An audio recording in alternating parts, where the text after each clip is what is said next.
কি পরিস্থিতিতে এসে দাঁড়িয়েছে এটা আমরা আপনারা সবাই জানি। কিন্তু বাংলাদেশের মানুষের আস্থা এবং ভরসার স্থল হলো বিএনপি।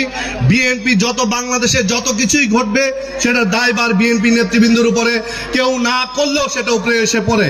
সেজন্য বিএনপি নেতৃবৃন্দকে সতর্ক থাকতে আমাদের নেতা বলেছেন, যেটি বলেছেন বাংলাদেশের মানুষের আস্থা অর্জন করার জন্য, বাংলাদেশের মানুষের জন্য সেবা করার জন্য, এবং বাংলাদেশের মানুষ যাতে কখনোই এই উপলব্ধিটা না করে যে বিএনপির ওই পূর্ববর্তী স্বৈরাচার সরকারের মতো কিছু কিছু নেতার আচরণে বিএনপি যত প্রশ্নবিদ্ধ না হয় সেদিকে সবার প্রতি দৃষ্টি রাখার জন্য আমাদের দেশনায়ক তারেক রহমান নির্দেশ দিয়েছেন। আমরা বিশ্বাস করি আমাদের নেতা জনাব আলহাজ মোহাম্মদ গিয়াসউদ্দিন নারায়ণগঞ্জের বিএনপি নেতৃবৃন্দকে যেভাবে সুনির্দিষ্ট দিক নির্দেশনা দিচ্ছেন, এটা যদি আমরা সবাই ফলো করি তবে বিশ্বাস করি যে তারেক রহমানের যে স্বপ্ন দেখেছেন উনি বাংলাদেশের মানুষের জন্য, বিএনপি যে কর্মীরা যেভাবে কাজ করবে সেটা গিয়াসউদ্দিন সাহেবের নির্দেশনা মানলে সেটাই প্রতিষ্ঠিত হবে। বন্ধুরা আমার, আমরা আপনাদের সুস্বাস্থ্য দীর্ঘায়ু কামনা করছি এবং আমাদের নেতৃবৃন্দ বলেছেন যে সমস্ত ষড়যন্ত্রকারীরা সবসময় ষড়যন্ত্র করেছে, এখনো করছে, ভবিষ্যতে করবে,